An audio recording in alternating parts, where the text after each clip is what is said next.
Now, our next guest this morning might be Emmerdale's resident vicar, but she doesn't always set the best example. Except when it comes to her kitchen, which I've noticed is really clean and lovely. Very nice and whatever indeed. it is. We'll come to that. Yeah. That's very nice, because that's her personally, but her character, Harriet the vicar, earlier in the week, we saw her give in to temptation.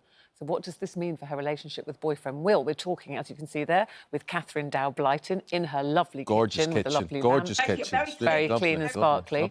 We're going to find out what is in store for the cheating vicar. Well, let's get into the nitty-gritty now with Katherine, who joins us now. Dear. Oh, dear. Oh, dear. Dear. It's not that these things don't happen in real life, Katherine. It's not that they don't happen in soaps. But with a woman of the cloth here, does the morality of the whole situation, is it then accentuated? Does it weigh heavily with Harriet?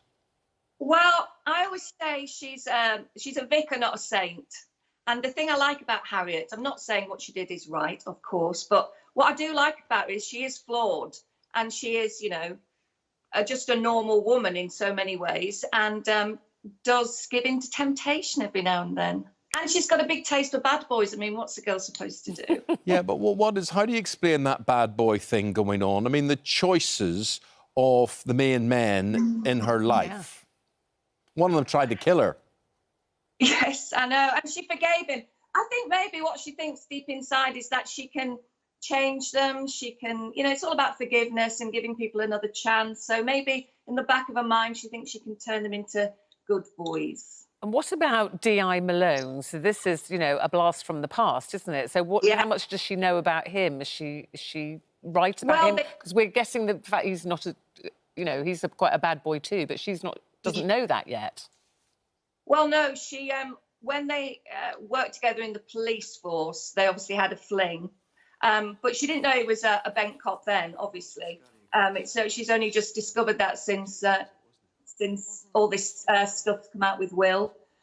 So, yeah, but there is obviously some sort of still a deep feeling there, deep attraction there. And I think she's so frustrated with Will. She's so sick of the lies. She's lost all her trust. She doesn't know if they've got a future. And I think she just strayed off the path. Well, they left us hanging on Wednesday night there, that she went to the hotel, he opened the door, in she went, and that's all we know. Yeah, that's all we know. Yeah. And you're saying nothing. Who knows what's happening as we speak. But we do know that Emmerdale is back in business, and they've got plans. We announced this on the programme yesterday to get back there and being recording. Are you going to be part of that? Have you been told yet if you're back in business? Well, I'm not involved in the isolation episodes, which I think are happening now, so that's really good news. But hopefully we'll get back and we can continue this storyline, because we sort of left it on a real cliffhanger, which I know is what soaps are about, but a 2-month cliffhanger is even too much for me. Yeah. So hopefully when we eventually do get back, I can continue. We can continue where we left off, but we'll just have to see. It's going to be very different. But look, in the meantime, and this lockdown situation being enforced on you, how are you finding your time at home? I mean, you don't even have any scripts to learn. No script. I found a new sort of passion for cooking and, unfortunately, eating.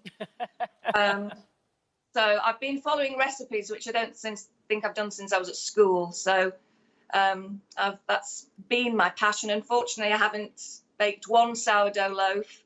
I haven't learnt a new language. Oh, honestly, Katherine, really? Not Mandarin? You haven't done any macrame basket making? I know, the pressure. Nothing?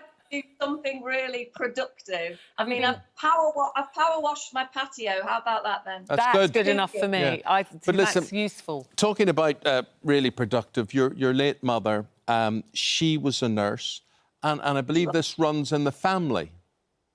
Yes, we've got lots of cousins who are nurses, midwives. My elder sister is a nurse, and my younger sister was a business manager with the NHS. So, yeah, surrounded by NHS workers.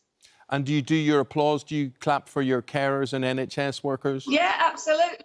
Absolutely. And also, you know, I think there's so many other key workers that have really helped keep this country going. And it's, you know, the people who work in the supermarkets, the post office, you know, the people who deliver the shopping, if you can manage to get a delivery.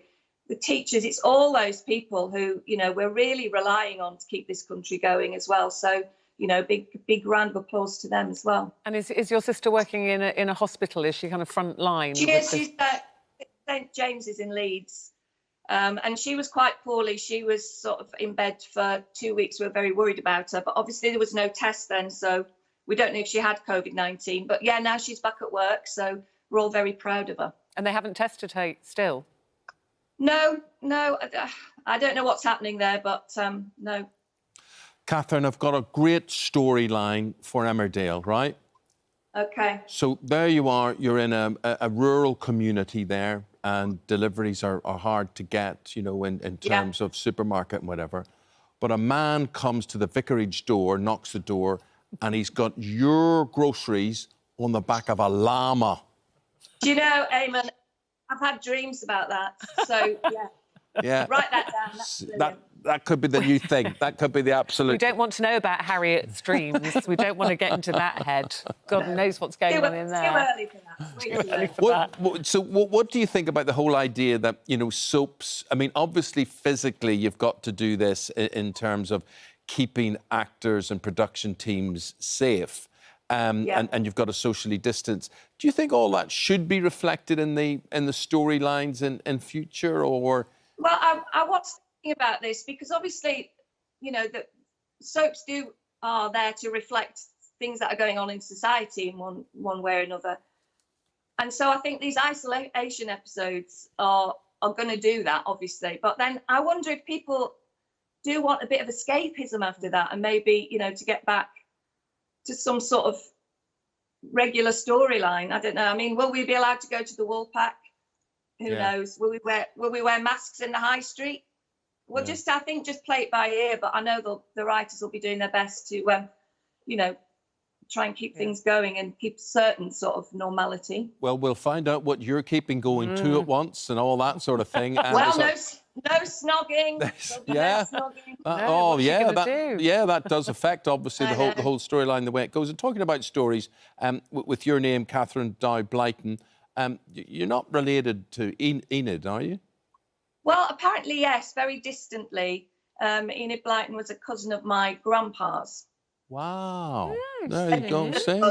You were just thinking, what a stupid question he's just asked. I was not thinking that at all. I was actually thinking what a really fascinating question. Jackpot, there it is. I thought you were going to ask me what Dow meant. Yeah, what does Dow mean?